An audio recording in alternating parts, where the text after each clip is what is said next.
ارے اس کی کیا حیثیت ہے، یہ کیا، اس کو نہ کوئی اپنے دروازے سے اندر داخل ہونے دیتا بلکہ دروازے پہ جاتا ہے تو دروازہ ہی بند کر دیا جاتا ہے۔ یہ بات ہے کل کی، مجھے ایک میرے سعودی دوست نے بتائی۔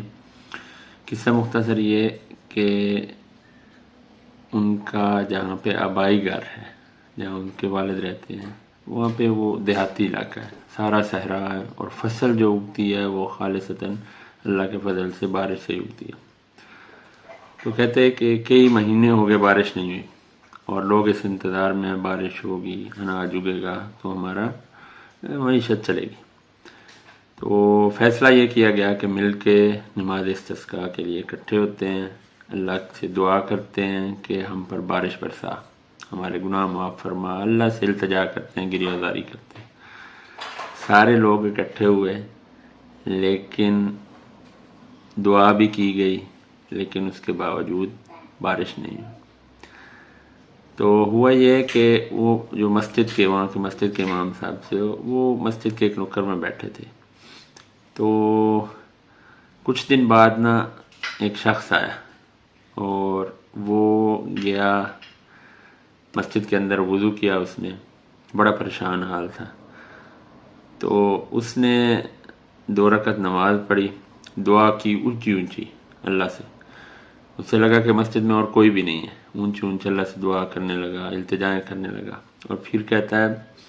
اللہم اقسم علیک ان امطر علینا، کہ اللہ میں تجھ پہ قسم ڈالتا ہوں کہ ہم پہ بارش برسا۔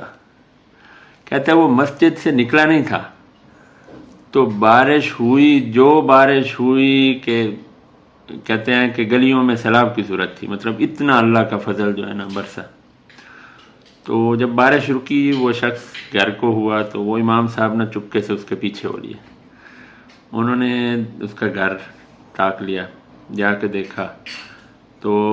وہ پتہ چلا کہ وہ شخص بالکل ایک عام سا ہے، اور وہ جوتیاں ٹھیک کرنے کا کام کرتا ہے، یعنی جسے عام زبان میں ہم کہہ رہے ہیں کہ موچیوں والا کام کرتا ہے، یعنی محض غریب آدمی ہے، اس کا گھر بھی ایک خستہ حال سا ہے، اور وہ جوتیاں ٹھیک کرنے کا کام کرتا ہے۔ لیکن اس نے اللہ پہ قسم ڈالی، اور اللہ نے اس کی قسم ایسی پوری کی کہ اس کے مسجد سے نکلنے تک بارش برسی، اور ایسی برسی کہ سب کچھ سیراب ہو گیا۔ تو نبی صلی اللہ علیہ وسلم نے فرمایا اور سچ فرمایا کہ رب عشعث اغبر مدفوع بالابواب، کہ لوگوں میں کچھ ایسے ہیں پراگندہ حال ہیں،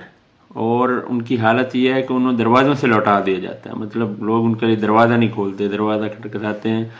تو دروازہ نہیں کھولا جاتا، یا انہیں لوٹا دیا جاتا ہے، یا وہ کوئی سفارش کرتے ہیں ان کی بات ہی نہیں مانی جاتی، یعنی دنیا میں ان کی یہ حیثیت ہوتی ہے۔ جیسے میں کہہ رہا تھا کہ ہم کہتے ہیں اس کی کیا اوقات ہے، نہ اس کی کوئی بڑے لوگوں تک رسائی ہے، نہ کچھ ہے۔ لیکن پھر نبی صلی اللہ علیہ وسلم نے فرمایا، حدیث کا دوسرا حصہ ہے، لو اقسم علی اللہ لابرہ،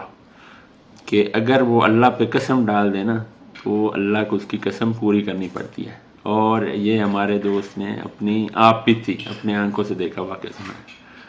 سبحان اللہ۔ تو ہمیں یہ انڈر ایسٹیمیٹ نہیں کرنا چاہیے کہ کس بندے کی کیا حیثیت ہے۔ وہ کہتے ہیں نا عربی زبان کا ایک مقولہ ہے، کن شخصم فی عین اللہ، کہ اللہ کی نظروں میں کچھ نہ کچھ ہو جاؤ، چاہے دنیا کی نظروں میں تم کچھ بھی نہ ہو۔ تو ہمیں یہ انڈر ایسٹیمیٹ نہیں کرنا چاہیے، اور اپنے ارد گرد میں اگر کوئی دنیاوی طور پہ یا مالی طور پہ یا اس کی کسی تک رسائی نہیں ہے، تو اس کا مطلب یہ نہیں ہے کہ اللہ کے ہاں اس کا مقام کچھ نہیں ہے۔ آپ اس حوالے سے نہیں جانتے کہ اللہ اس کو کس قدر سے یا کس قدر کی نگاہ سے دیکھتا ہے۔ انشاءاللہ آئندہ ملتا ہے۔